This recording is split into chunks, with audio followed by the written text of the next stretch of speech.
Welcome back. A new week. We've got a man of many talents, and it's not an exaggeration to say that. We'll learn about so many things he does in his travels and career. Welcome, Matt Cook. Hi, Stefan. Thanks for having me. It's a pleasure to speak with you, and I hope to meet other members of the travel community you've created here at Every Passport Stamp. Oh, fantastic. And I shared your biography with everybody, but there's so many pieces. So we discussed, different ways to make sense of it all. I think the key entry point is you're a storyteller, and what does that mean to you? What does storytelling mean? Mm-hmm. That's a great question. Actually, it can be done in a number of ways. It can be done in the way that people most often think of with storytelling, which is with words and a plot of some kind. But there are different ways that you can have a plot. I think it can be done with music as well. Stories can be told with numbers. So I like to tell stories in as many ways as possible. And we're going to cover some of your themes: magic, music, books, and I think when we started discussing having you on the program, you talked about, let's get to the question of why do you travel? Uh, Great question. Why travel? Well, for me, it really boils down to two things. It boils down to knowledge and memories. When you're traveling, you learn about other people, you learn histories, systems, beliefs, geographies, and some of that knowledge can help you practically, but all of it can also be enjoyed for its own sake. Mhm. The knowledge itself is really quite fulfilling. So, sometimes there's knowledge that can help you refine your own set of values, your appreciation of what you have, even help you refine your sense of purpose. Uh, you can learn a lot from the internet too, which begs the question, why travel? You can look up pictures and read things. In fact, it's more efficient and a lot less expensive to read Wikipedia articles than it Mhm. is to Mhm. go somewhere. So you could ask, why go? Um, well, since we're going to talk about music in a bit, I think I can answer that one with a music analogy, which is, Mhm. let's say you're an experienced musician and you've spent your whole life reading notes. If someone hands you an unfamiliar piece of music, you can look at that music with your eyes. You can Mhm. stare at it, study it, and in your brain you can actually imagine what it sounds like. If you know how to read music, you can imagine what it sounds like. But I promise you, no matter how long you stare at those dots on the page with your eyes, nothing will ever make you feel the same way about that music as hearing it played by a full orchestra with all the instruments coming Mhm. together and creating music in your ears and vibrating in your ears. So, imagination and perception are totally different experiences. There's an important place for both of them. Directly seeing Mhm. things, hearing things is how we form basic concepts to begin with. Mhm. And the more we experience directly, I think the easier it is to understand things theoretically. Um, and understanding itself, it has many practical reasons, but it's also a joy in itself. So to me, that's the end goal. And the memories formed in the process are the greatest riches that we can have.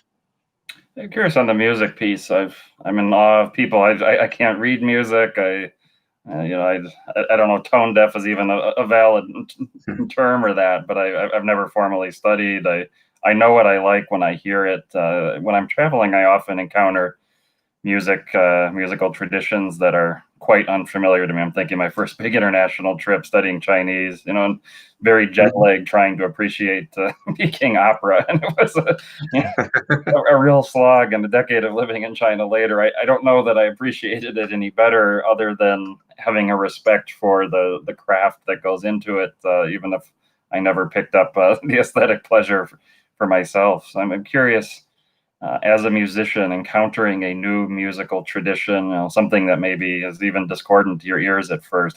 How to start taking it in, appreciate it, think about what you're experiencing for that first time. Sure, that's a great question. It's fascinating to learn about music from around the world because it varies in so many ways, Mhm. just like language does, as you're pointing out. Mhm. And just as it's interesting to learn how another language is constructed, it can actually be a lot of fun to learn how another kind of music is constructed. Now, a lot of people can tell when they're listening to music from one culture or another because they're familiar with the sound, but they may not actually know exactly how they're able to tell Mm. and really what's going on. So I think it's probably worth mentioning a couple examples of how music can vary. Mhm. The first one is by scale, Mm. and I'll bring up what you mentioned picking opera. So I'll bring up an example of the scale that's often used in China and Mongolia in a minute. Mm. And most people know what a scale is. It's a progression of notes with a specific relationship to each other, and that's given by the ratio of their frequencies. So when we listen to music, our ear is in some sense actually comparing frequencies in a row very fast. Mm. It's actually quite amazing that our ear can do that. Now, different cultures have used different scales. So, for example, historically, the main scale of China and Mongolia has been the pentatonic scale, penta meaning five, because it goes through five notes before it starts to repeat an octave higher. Mhm. That scale has been used in many other places too, actually, some that might surprise you. For example, the first part of the song, Oh Susanna, lives entirely in the pentatonic scale. But most people have a very strong association with the Eastern cultures when they hear the pentatonic scale. Mm. Huh. So, I'd say that if the notes of a scale are kind of like the words of a language, then the scale itself is the dictionary that builds the rest. But there's more. You can actually shift where you start in the scale, Mhm. and that gives your dictionary a new flavor. Different cultures do that a lot. They'll shift their main reference point on a scale, and that gives you what's called a mode. So modes can vary in terms of how dark or bright they sound. So you could say that a mode creates the mood. And Mm. I can give you an example of that actually. So if you took the scale used in Twinkle Twinkle Little Star, Mhm. um, but you took the second note as your main reference point instead of the first one in the scale, then you'd actually be in the mode that's used in the song "What Would You Do with the Drunken Sailor." Very, very different. So that's another way that some Western cultures actually differs by the modes that they use. So.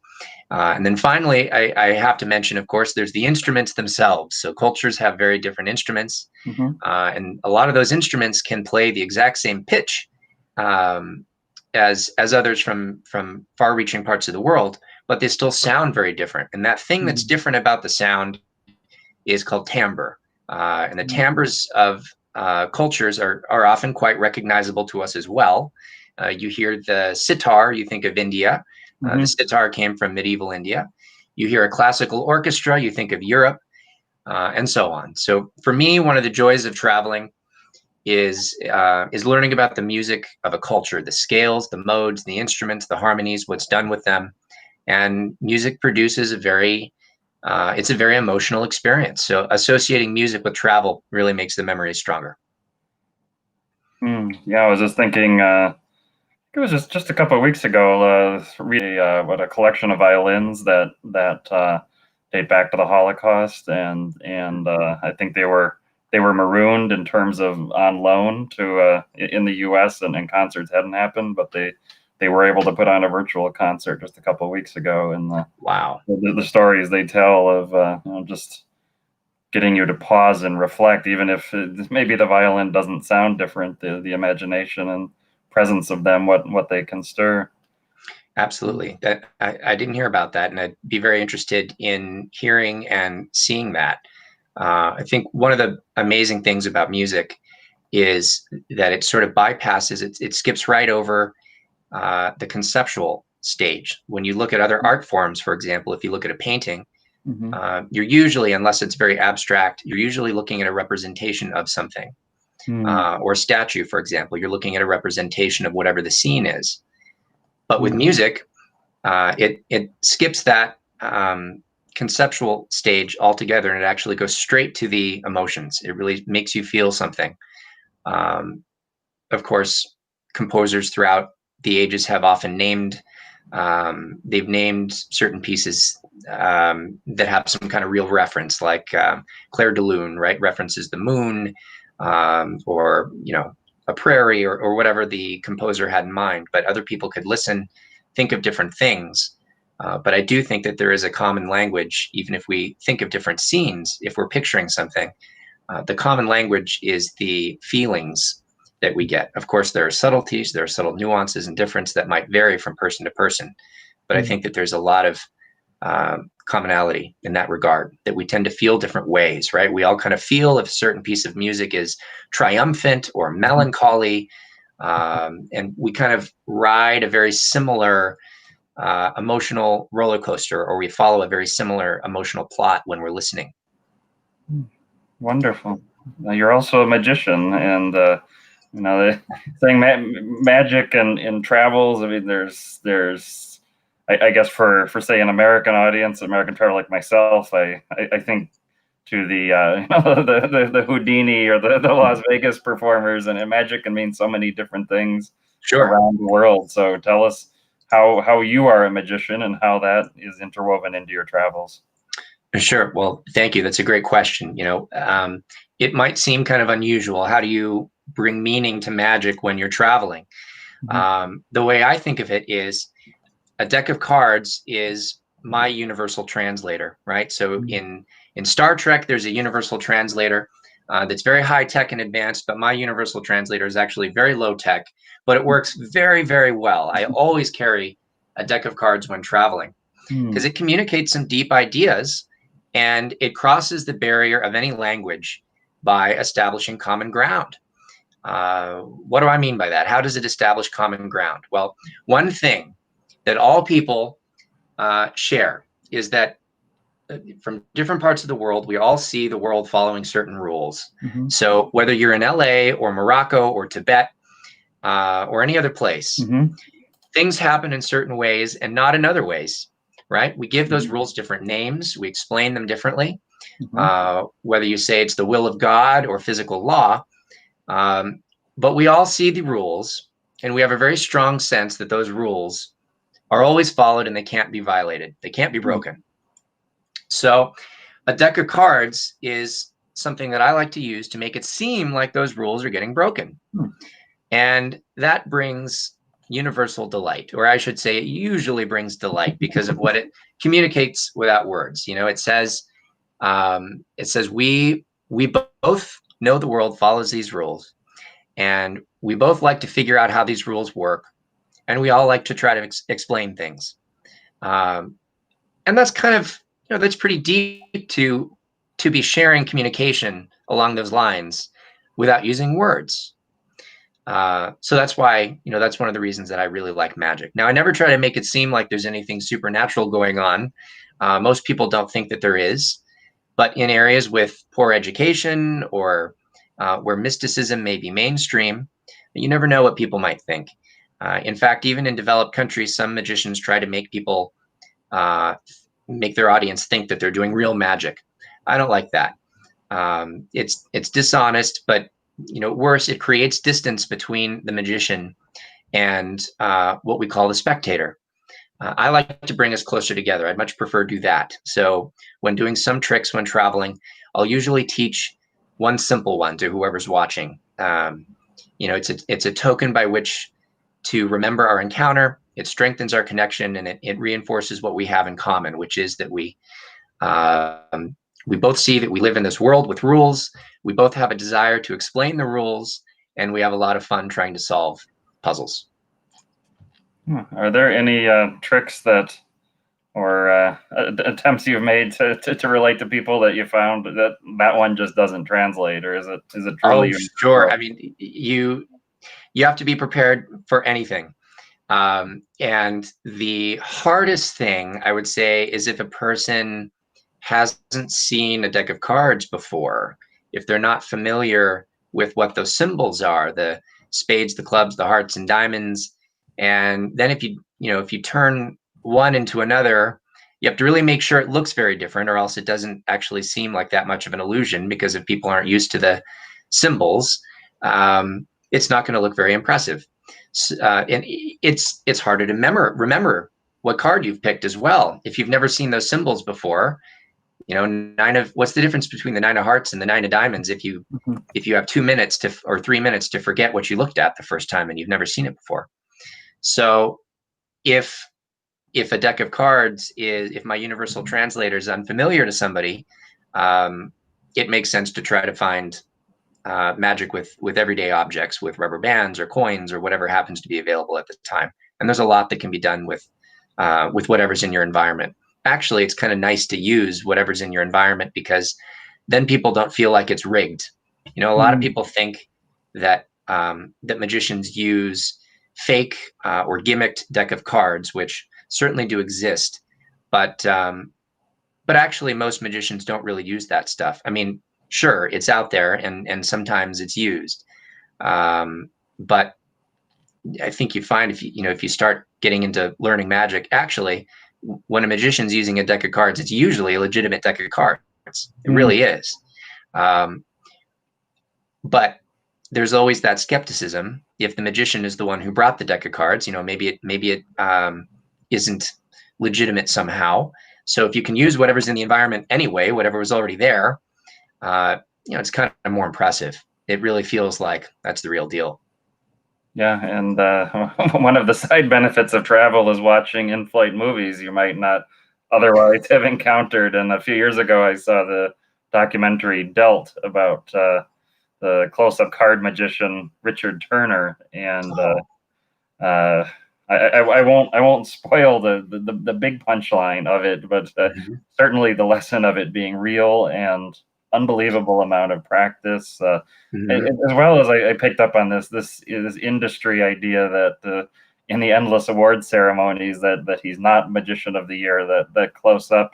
I'm trying to think, was that the term of close up magic is never seems to win the Magician of the Year for the big flashy showy stuff. Yeah, well, first of all, I have to say he's one of the most amazing. I mean, he is truly incredible. The skill that guy has, the dedication that went in. I don't like to use the word talent, by the way, when describing people like that, because I actually think it kind of does them a disservice. Talent seems to imply innate, inborn, intrinsic. They had nothing to do with it. They didn't work hard. I know it can mean different things, but I think it does somehow dismiss the tremendous amount of effort that goes into developing that kind of skill. And my God, and to do it with, and I don't want to ruin the punchline there for anybody who doesn't know that special thing. But in his case, it's particularly amazing. Yeah. I've shared the trailer of the film in the show notes, so I hope it doesn't have spoilers. But Yeah, that incredible skill, and how something that, I mean, I've had a casual awareness of card magic, and but just getting pulled into that, the intensity of his personality, and getting excited about that. I can see how the games, the moves may change around the world, but the way people are fascinated and relate to it. I think the only exception I can see is I happened upon a card game in Skopje, Macedonia, where I was carrying a camera, and it was one of those street side ones where the camera was not welcomed. Oh man, how did that turn out? You gotta explain what happened. I started getting chased by a guy that didn't want any pictures of the thing. I'm like, I don't care about what you guys are scamming people. What, I mean, it was just a rigged card game. But Yikes, that sounds scary. The one kind of cards to avoid, I think, is on the street corner where people are huddled around and tossing down money, which is quite a bit different than I see that you're doing. Yeah, that must have been quite a surprise. Who knows what was going on there? Yeah. You've also written books, and one of the themes I have in these talks is I feel like so many of us very avid travelers think we've got that book in us, and it's going to be written. You've written several books, not specifically limited to travel. You've gotten them done. So, but before I ask what role they play in travel, I talk about that discipline to get the book done, published, out the door, into the world. Sure. Well, I think it just comes down to how badly do you want to do it. There's a creative process that a friend of mine actually has pasted on his computer. I Mm, often work with him um, at his place or brainstorm about things at his place. So I often see the creative process that he refers to, and I don't remember every single 7 steps, but mhm, the basic idea of it is that if you want to get to completion, you have to push through a lot of the self doubt that will inevitably come up. There's sort of a natural process to things. You're very excited at the very beginning, and mm, everything seems fresh. And oh my gosh, isn't this going to be a great project? Then, as you get more into it, you start to discover the complexities that you didn't anticipate at the beginning. It starts to feel harder and harder. And as with any challenging task, the harder it seems, the more natural it is, or the greater the tendency to kind of doubt or question, can I do this? mhm, So you really just have to push through that. You just have to have the unshakable belief that you can and will. mhm. You really can't give any kind of credibility to that doubt whatsoever. You push through, and then you reach an inflection point where you kind of start to believe in the project again. Like, um, wow, it actually came together. I have resolved some of those complexities, and you reach the end. So depending on how badly you want it, you'll make it through that tough part, or you won't. Um, and if you want to get it done, you just have to push through and uh, put in the time to get it done. I wouldn't say there's anything there's no secret sauce there. It's just how badly do you want it, is what I would say. Mm, fantastic. And uh, as we turn to writing, and how do you incorporate that into travel? I mean, those of us that imagine we have a book, often don't even have the journal written or that notebook that stays Mhm. blank. Sure.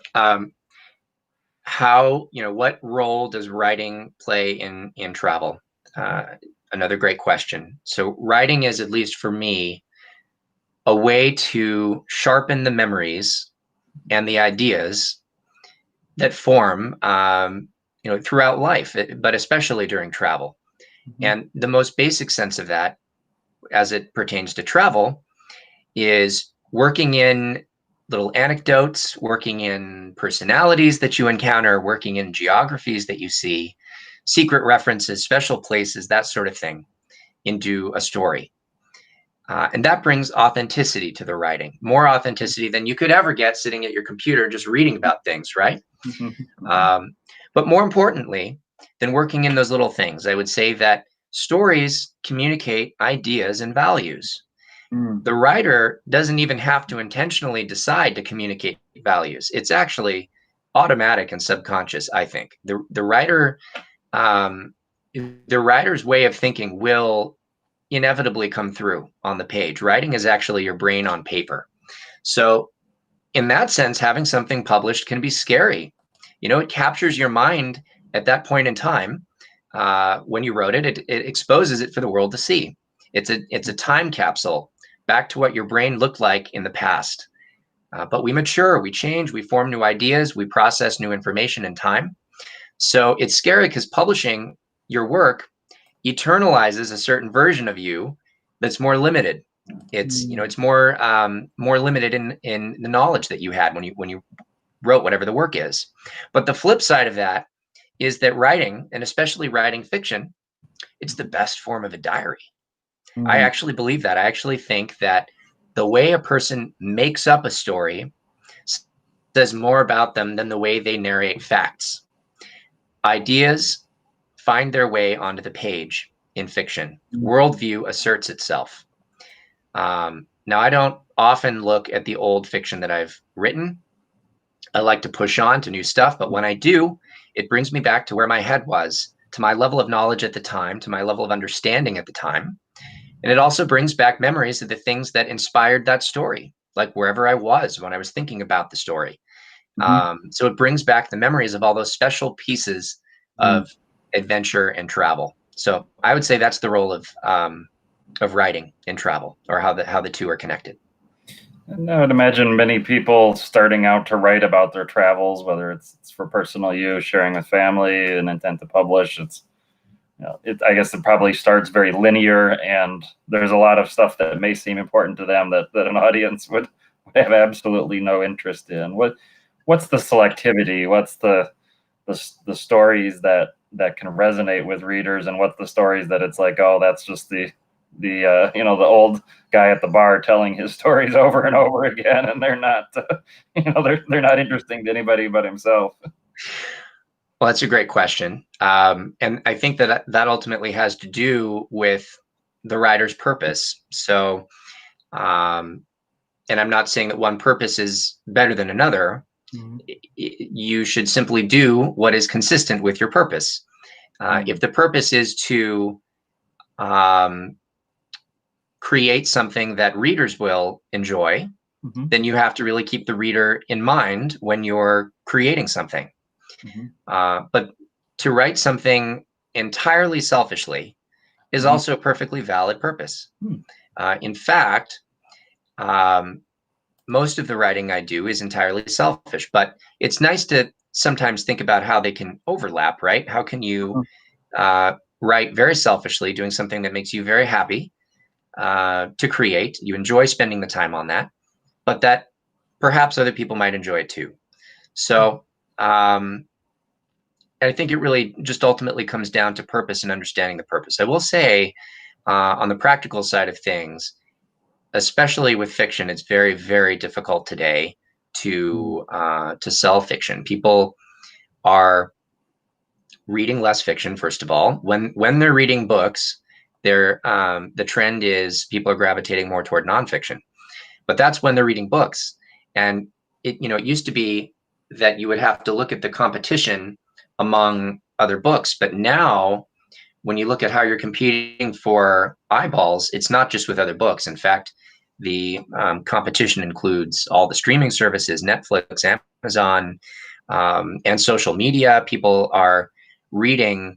I don't know if you can count that as reading, but it certainly is a way that they're spending their recreational time. Mm-hmm. So if you're trying to capture readers Mm-hmm. and have them spend their recreational time reading your stuff, the competition is very difficult nowadays. So that's all to say that I think greater weight should really, at least personally, I put a lot of weight on just enjoying what I'm writing for myself, enjoying the time that I'm writing, enjoying the things that I'm thinking about, and if people will eventually read it one day, then that's great. But Mm-hmm. I actually most of the purpose that I have chosen in writing is internal.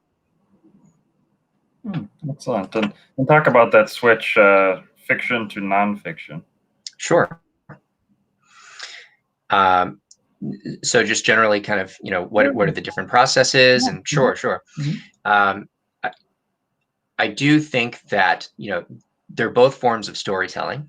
Actually, it just means, the difference is what exactly is the type of story that you're conveying.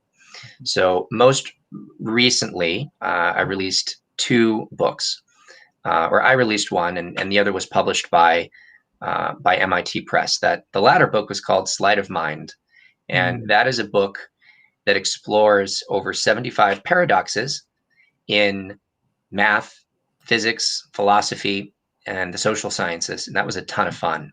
Oh, That wow. was really, really wonderful. It actually relates to my love of magic because they're very much similar ideas, paradox and magic. You're, in a sense, breaking rules. You're creating the appearance of contradiction with both of them, right? When you do a magic trick, you're creating the appearance of a contradiction, but you're using things to do it. You're using objects. And with a paradox, well, a paradox also creates the illusion of contradiction, but it's completely in your head. So I like to say that one of them is sleight of hand and the other one is sleight of mind, hence the title of the book. So that form of storytelling was a lot of fun because what it amounted to is basically doing a conceptual, performing a conceptual version of a magic trick over 75 times, presenting something that really looks impossible, it looks like a contradiction, and then guiding the reader into its resolution, toward understanding the resolution, and then Mhm. also hopefully a bit of time reflecting on what did we actually do to solve that. So that's my latest work of nonfiction, and then the latest fiction is a book called Good Little Marauder, Mm. which I actually wrote many years ago. Well, many, I don't know, about 6 or 7 years ago, and have taken plenty of time to kind of think about it and stew on it. Ultimately, didn't change very much before publishing it, not very much at all, but just released that one, and that is a post World War II story that involves espionage and art intrigue. So that was a lot of fun. That was a lot of fun to write. I suppose getting a piece of people's leisure time, if you're going to mine the World War II era, that seems to be a reliable one for many of us, and it's so fascinating period. Yeah, that book was largely inspired, I'll share, by the heroism of my dear cousins, Mel and Muriel, Mm. who were Muriel. They were both involved in World War II.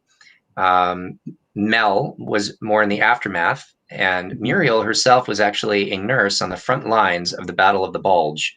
And so much of the excitement of the story, even though the story takes place in a different area, different sort of region, was inspired by just hearing her talk about what she went through, which is quite incredible. Oh, fantastic! And I'm sharing these all in the show notes. Everybody can check them out. You're one of the perfect people then to answer. He said you recently both self-published as well as published with MIT Press. I see so much advice, and it's always one or the other. And it's self-publishing is the only way to go, and that's written by people promoting self-publishing. And then there's still a place for traditional publishing, or seem to be people who can get published by traditional publishers. So what's the route? I mean, you're clearly a very different content choice, and must be a very winding process both ways. Yeah. Sure. Well, great question. So I think it's good, if you can, to keep a foot in the door in both. I think it's also good to experience both so that you can evaluate the merits for yourself. It's a subjective thing. It's a personal thing. So I think, I can point out some of the trade-offs. So when you self-publish, what I did was actually I have self-published. The Good Little Marauder book is something sort of similar to that. It's actually through a community of authors.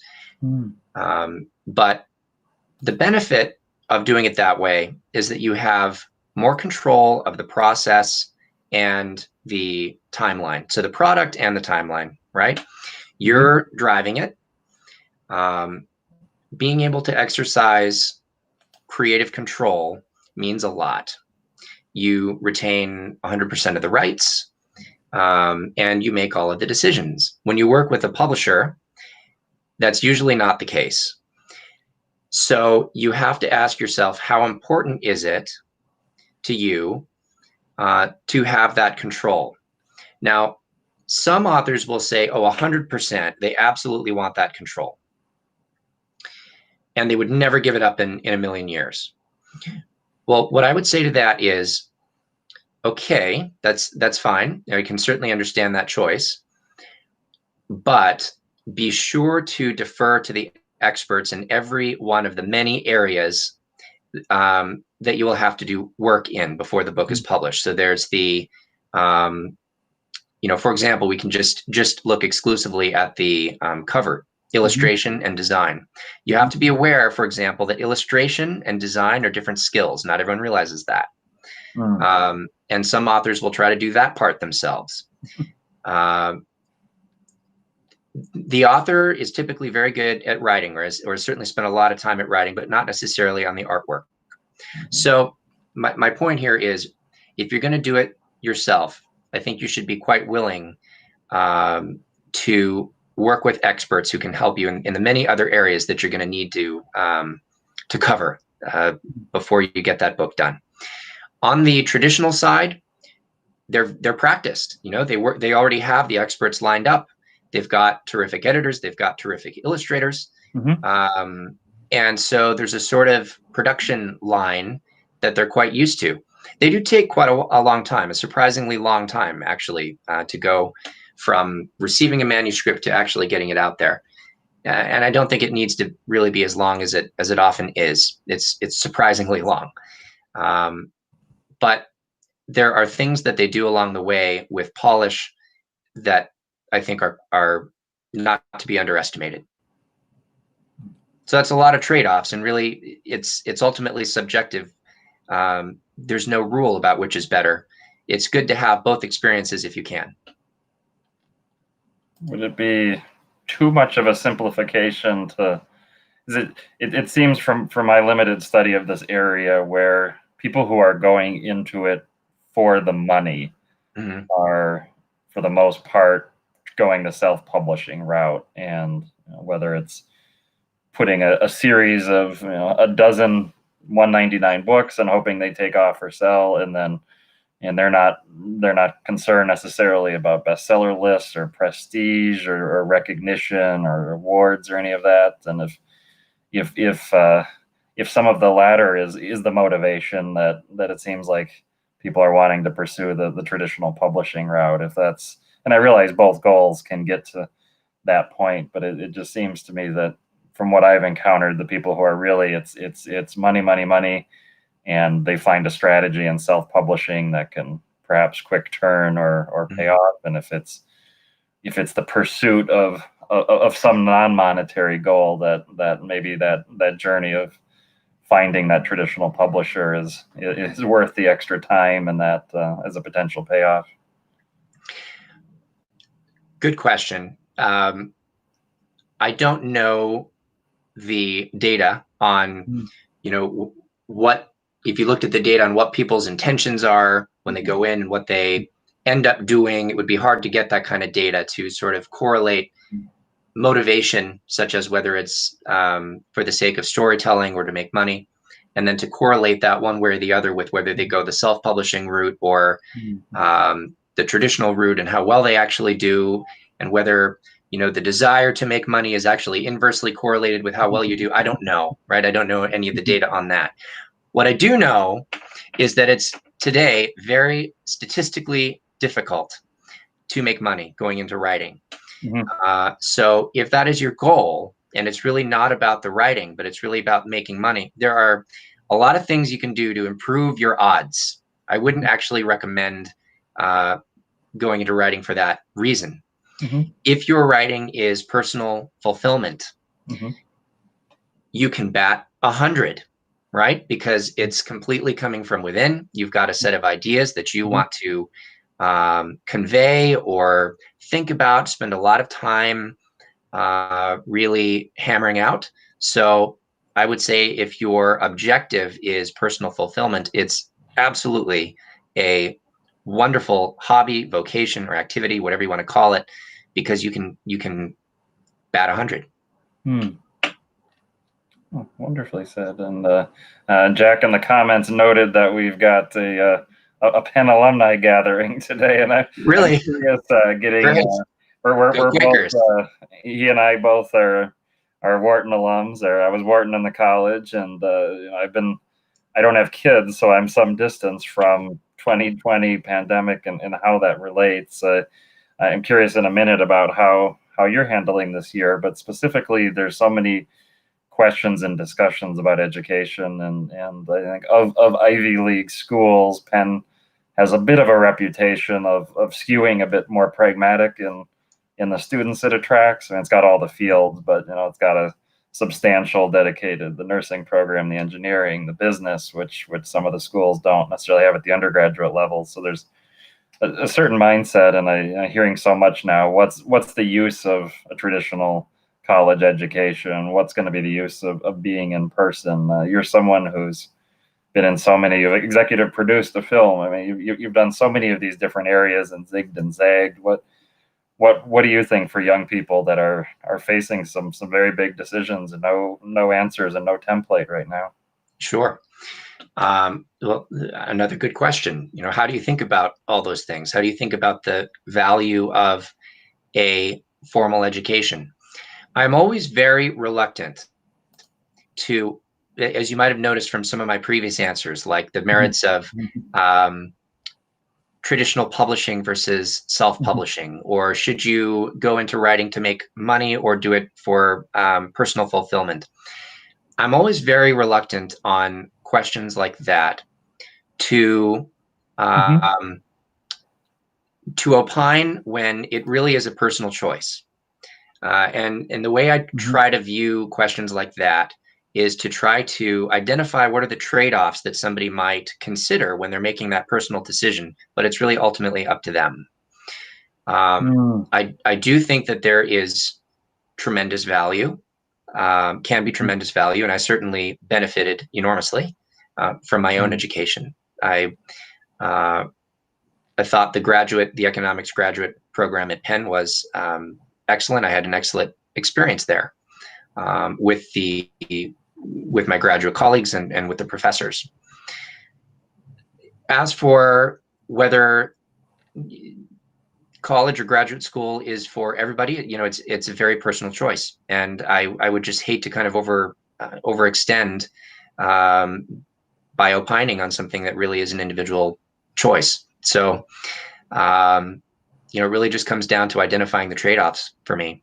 I do think that it's actually quite a shame uh, that so many of the benefits Mhm. of physically being on a campus and going to college or high school or graduate school or whatever it is, or the earlier education, so many of the benefits are actually being there Mhm. in person. And some very smart people have pointed out that you can learn quite efficiently in this information age, right? You can actually learn a tremendous amount just by going on Wikipedia. And there are there's some advanced stuff. Mhm. And you can spend a lot of time, actually, you can spend endless time reading and Mhm. learning on Wikipedia. And I do think that if someone were very, very focused, that they could actually read Wikipedia and other sources online, watch YouTube videos, and self-educate in a way where they'd be able to very successfully pass a lot of college exams and graduate exams if they were sufficiently focused and motivated and really worked at it. And that is unlike any other time in our history. I mean, think about what you had to do just a few decades ago to Mhm. do research. You had to go to the library, you had to get books, you had to hunt down books. There were graduate students who had to fight each other over limited quantity of books.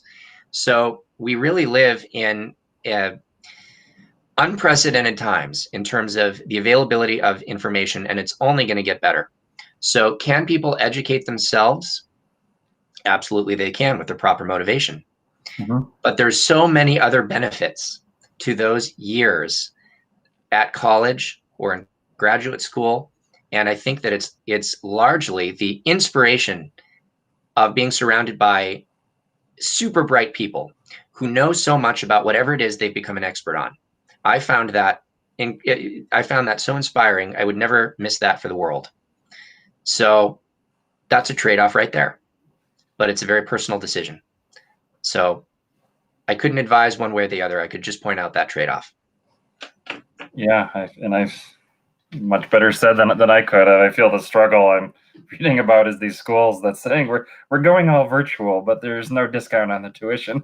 Which I was thinking, yeah, you maybe take a break for that year if there's something else that's open. A lot of the things people reflexively default to, travel abroad, volunteer abroad, and that may not necessarily be open. But yeah, just I would have a real struggle of.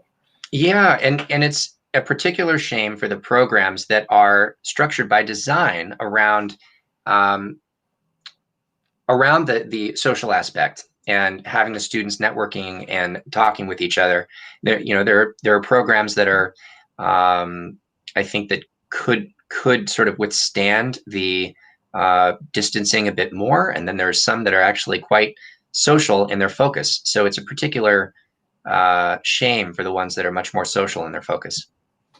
Yeah, and I'm thinking back to the example I thought of what I learned at Penn is maybe bizarre. I mean, I'm from the Midwest, but my father's from Brooklyn, New York. Every year I'd go several times to New York and New Jersey, just across the river, and yet it wasn't until Penn that I had any understanding or of the difference between North and South Jersey, and Mm-hmm. I still don't necessarily care, but it made such a big difference to so many of my classmates. I mean, similar like areas of Long Island, and yet my biggest client right now in my own business is in New Jersey, and it's darn good that I know some of these differences in those stops on the Northeast Corridor line, Metro Park, Metuchen, these things that at least I was listening enough to pick up something, and that's no.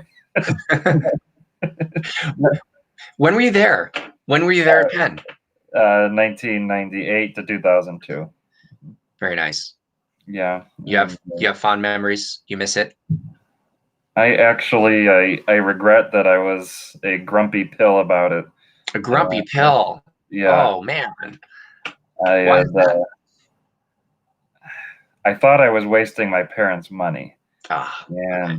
And the reason why my brother went to University of Chicago, so that's the idea I had in my mind. These intense small classes, even though of a big school, um, pouring over the classics and all that. And I got the Penn, and my first, as a Wharton program, Econ 001 was the first class that you were there. It's like my first class of the day, and they were going to do this rotation of 3 famous professors per semester that don't normally teach undergrads. Mm-hmm. One of the 6 ended up in a brutal murder case.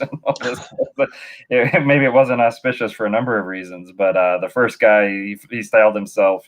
There's these academics and professors that they're also the cool rock and roller. And so he came in and he said, and I won't forget this, he said, "It's not that I don't care. I don't. But don't ever come to my office hours. That's what the TAs are for." Wow. And he wasn't joking, and that really set the tone. And it took a while. I just my first semester of sophomore year, I'd studied Chinese in high school, and I said I'm going to go study abroad in Shanghai, and they said, "Oh, are you sure? We're worried kids aren't mature enough to go to Asia sophomore." I said, "Look, I'm either going to leave this school or go to Shanghai for a semester," and and got back in a much better place. And I started auditing some courses at the law school and different things that you could do for free in essence, because they weren't charging per course. It was a menu. And so I started taking like 8, 9, 10 courses a semester to feel like I was getting value out of it for my parents, and came back much better. Had you traveled a lot before going to Shanghai, or did that sort of launch you down the travel path? That did launch me. It was my junior year of high school. That was for the students studying Chinese, was to take a trip to China and visit the sister schools, and so that really launched me. I mean, my parents are workaholics, so did everything for education, but there wasn't time or opportunity for travel beyond, as I said, New York for the grandparents, and with family friends, a fishing trip to Canada once. So it was China that launched me. So what launched you? Well, I'm very fortunate that my parents started me traveling very young, and so I traveled with my family for quite a while. And my first lengthy, memorable trip, I was actually 6 years old, traveling with my mom, dad, and my grandmother, my mom's mom, and that was in Europe. So early in life, my parents traveled with me, and I think that they conveyed the idea that travel is the best education that a person can get. And a little bit later on, sort of starting in my teens, I would do a bit of travel, either on my own or with friends. And as time would go on, I would then sort of try to do travel in my rule of thirds, I call it. So I would try to do a third or so, approximately, traveling with family, a third traveling with a friend or friends, and then a third on my own. I do believe that some solo travel, it's a very, very different experience from either the other two kinds, because you're not really beholden to anyone else's schedule. You have the sort of complete freedom to go about wherever you want to go, to think about whatever you want to think about without interruption. Mm-hmm. And it's really a great chance to reflect and spend a lot of time kind of with your own thoughts. So I enjoy all three different kinds of travel. They're very different in their flavor, and I think that they're always should be kept in balance. Have you found the same thing? Uh, yeah, absolutely. As an addendum to my childhood, as I'm the youngest of two, and as I started traveling, that was a phase of life where my parents could travel, and so then they embarked on a tremendous number of trips to Asia to visit me and other places, and a new phase of learning for them as well as for me. And so it's something to start of career, mid career, end of career, anytime in your life that picking that up can have such incredible impact. Sure. When did you start every passport stamp? Oh boy, just about 4 years ago, I think this month. Wow! Congratulations. Thankful will tell me. Really I mean, grown. It's it was great. in a It's sense. wonderful to be part of the group now. Thank you for inviting me. Yeah, well, it's in a sense, it was a selfish motivation of if somebody figures out how to get Diego Garcia trip on Diego, not somewhere else, and buy it, then I want to be the person that they think to tell and bring me along, and then it's grown to this incredible community where people. I mean, I have my own mixed feelings about Facebook, but in terms of reach of meeting incredible people that I just don't see how else I would encounter in life. This has been, second or parallel to travel for that capability. Mm-hmm. Yeah, it's wonderful to meet like-minded travelers because Mm-hmm. it is actually surprising. There are a lot of people out there who don't necessarily have the same affinity for travel. Mm-hmm. Sometimes you might talk with someone and you share where you're going to be going, and they'll say, "Well, why would you go there?" Mm-hmm. And that is kind of a shocking question to me, actually, because because I can because um, But just that's it. over. Our answers are always so weak because it is like it's because why not? It's like the mountain answer. So what's the good answer that will Well, for me, it actually really does kind maybe of get boil them? down to the Yeah. knowledge. It's wanting to really want to understand how everything works, right? Want to understand uh, everything possible because that is what makes life rich. Mhm. Uh, and I like to say, I would actually love to explore every corner of the universe if it were possible, if we could go to other planets and we could actually go that far. But we're Mhm. stuck on this planet for now. So as long as we're here and we're stuck here, um, you can be sure I want to see every part of it that we can. And we're extremely fortunate that if you think about what it was like to travel just 100 years ago, Mhm. 100 years ago, it was so much more difficult to go to cross either the oceans, to go to Europe, to go to South America. It was extremely difficult. So if you can just imagine yourself back 100 years, or it gets exponentially harder as you go um, back in time more. And you think about living in those times. If you lived then and someone told you you can now transport into the future and you can go anywhere in the world that you want to go quite easily by comparison, would you do Mhm. it? Well, easy answer for me. Of course I could. So I often like to just think about the advantages that we have and just our ability to travel and see some of these remote places of the world. Yeah, it's something that I've reflected on a lot this year and tried to keep in mind in other years that you know, almost every country, if you go by UN members, I could reach a year ago within, and I could, considering costs and my frequent flyer programs and that, I could within say like 36 hours be in essentially any of them, and Absolutely. We can go places that 100 years ago, we use the word trip when we want to go somewhere. We're going to take a trip. To do the same thing, it would be more appropriate, back then they would use the word expedition or voyage or something like that, right? Because of how big a deal it was. And we can do that all so much more safely as well. So why not take advantage of that and get to really understand the world that we live in?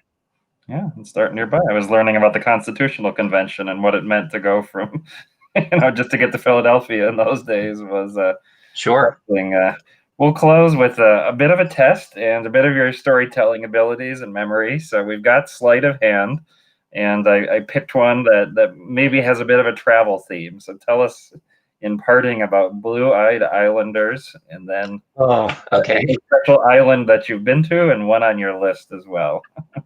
A tell you about an island that I have been to, That's and one that's on my list. Okay, so mhm. actually, most recently, um, I visited Easter Island. That was Mm, absolutely wonderful. Very difficult to get to. Of course, there are harder places to get to, so that's never a complaint. But it was a wonderfully magical experience, and being able to see the statues, to learn about the histories, the different mythologies that come from that island, which are actually um, very, very interesting to read about and learn about, to see the Moai statues. So I would say Easter Island, very exciting trip. And the one that I want to go to the most, the island I most want to visit, Pitcairn Island. mm, The I have a thing for remote islands, I guess. Easter Island is, by some measures, the most remote island in the world, but Pitcairn, by other measures, is the most remote island in the world. mm, And again, for me, it really comes down to the story of the island. So, Easter Island has wonderful mythologies, and Pitcairn Island uh, sorry, going back to Easter Island real quick. Not only does it have wonderful mythologies, but there's also so much mystery mm, about the Moai statues and how the islanders, how the Rapa Nui people moved those very heavy statues. mm, Um, Pitcairn also has to do, my fascination with that place also has to do with the story behind it, and the mutiny on the Bounty, and Christian Fletcher, who led the mutiny against Captain mhm, Bligh, bringing people there, and how the people living on the island today are descended from the original mutineers and Polynesian women who came with them. So I just love the story of that island. The remoteness of it is exciting. The story and the history of the island are exciting. It's very, very difficult to get to, much more difficult than Easter Island because you can't fly there. mhm, In fact, you're quite limited in the ways you can get there. You pretty much have to sail there on your own on a cargo ship that goes once a month or so, or there are, I believe, there used to be the occasional cruise ship stops. But to me, that's kind of cheating. I sort of want to do it on a sailboat or something. So yeah. And I think a lot of the cruise ships, I mean, it's not guaranteed that you actually get yourself onto the island. It may just be islanders come up on and sell you some stamps and yeah, honey, the famous honey. Okay, Blue-Eyed Island, Sleight of Mind. We'll start pumping your book. I've got the link, Sleight of Mind. Tell us when we land on our next island, wherever that may be. You know, prime us this paradox. Sure. Well, I'll summarize it, but I won't go into the complete complexity of it because it's a little hard to kind of wrap your head around even the statement of the problem. But Mhm, the I appreciate your bringing that up. So this is one of the paradoxes in that's described in Sleight of Mind, the book. It's actually a paradox that falls under the category of game theory, although you could categorize it in other ways as well. And the setup is that, suppose that you're a newbie on an island, and you go to this island that has a very strange ritual where the people decide to kill themselves, to commit suicide, if they happen to be able to logically deduce the color of their own eyes.